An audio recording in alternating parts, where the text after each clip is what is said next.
नमस्कार दोस्तों। अभी हाल ही में एक रिपोर्ट रिलीज हुई है, उसमें ऐसा बताया गया चैट जीपीटी जो आर्टिफिशियल इंटेलिजेंस है, उस आर्टिफिशियल इंटेलिजेंस ने यूपीएससी के पेपर के सवालों के जवाब नहीं दे पाया। दोस्तों आपको पता होगा यूपीएससी भारत का सबसे कठिन एग्जाम है, जिसमें लोग सालों मेहनत करते हैं, उसके बाद भी सफल नहीं हो पाते और कुछ चंद लोग इसमें सिलेक्टेड होते हैं, उसके बाद वो आईएएस, आईपीएस और आईआरएस जैसी बड़ी पोस्ट पे जा पाते हैं।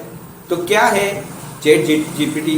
हम जानते हैं चैट जीपीटी एक कन्वर्सेशनल आर्टिफिशियल इंटेलिजेंस है। उसमें जैसे अभी आपने देखा होगा गूगल में हम जैसे हमको कुछ जानकारी लेनी होती है तो पहले हम गूगल में सर्च करते हैं तो गूगल उसके हमको जवाब देता है। उसी तरह चैट जीपीटी भी है।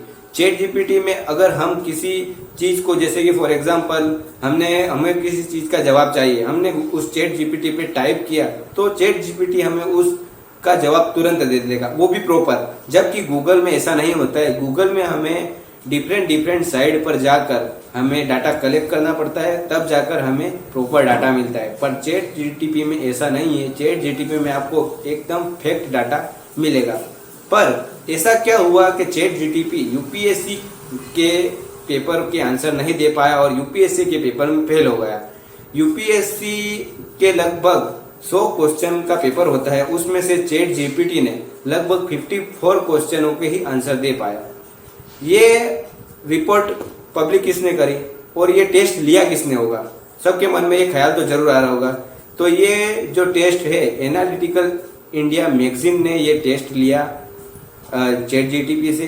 उसमें ये जो है ये डाटा निकल के आया। एक्चुअली चैट जीपीटी में जो डाटा डाले गए दोस्तों वो 2021 तक ही है और हमारा जो 2022 का पेपर है वो लगभग अराउंड 2022 में ही रेडी होता है। तो इसकी वजह से भी एक कारण ये रहा होगा उसने प्रॉपर सारे क्वेश्चनों के आंसर नहीं दिए। और चैट जीपीटी का फुल फॉर्म है, जैसे जीपीटी का फुल फॉर्म है जनरेटिव प्री ट्रेंड ट्रांसफॉर्मेशन। ये जीपीटी का फुल फॉर्म होता है। जीपीटी अभी एक ऐसा प्लेटफॉर्म बन चुका है जहां पर करोड़ों लोग इसको एक्सेस कर रहे हैं, जिसकी वजह से गूगल भी टेंशन में आ गया। अगर चैट जीपीटी सफल हो गया तो लोग गूगल से ज्यादा चैट जीपीटी पे वर्क करेंगे। तो इसलिए इस कंपटीशन के लिए गूगल ने भी इस पे काम करना शुरू कर दिया है।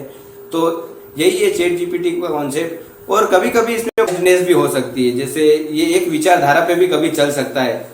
और जैसे कहने का मतलब कि जिस व्यक्ति ने भी इसमें डाटा डाला है वो उसकी सोच के हिसाब से डाला होगा, उसने सब लोगों के मन के हिसाब से नहीं डाला होगा। इसकी वजह से इसमें बायसनेस भी हो सकती है।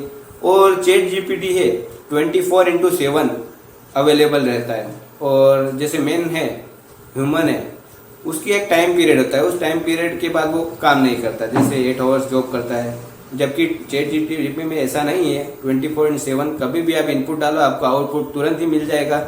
जैसे बड़ी बड़ी कंपनियों में है, वहाँ पे जीमेल हम करेंगे तो हमको रिप्लाई तुरंत मिल जाएगा।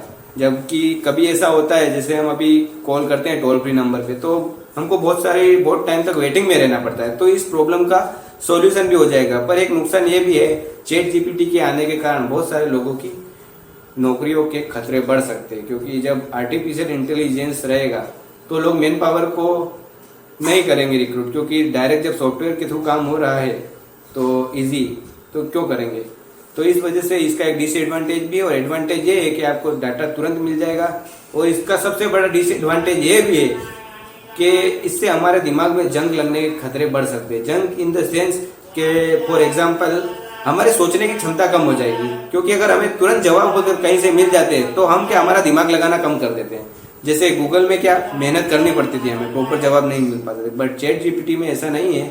वहाँ पे आपको तुरंत फैक्चुअल डाटा मिल जाएंगे। जो भी आप टॉपिक डालोगे, अगर किसी असाइनमेंट को आपको रेडी करना है तो आपको तुरंत उसका पूरा डिटेल में मिल जाएगा। तो यही है चैट जीपीटी का कॉन्सेप्ट। और चैट जीपीटी यूपीएससी में क्यों फेल होगा और किसने ये टेस्ट लिया था, ये मैंने आपको सारा वीडियो में बता दिया है दोस्तों।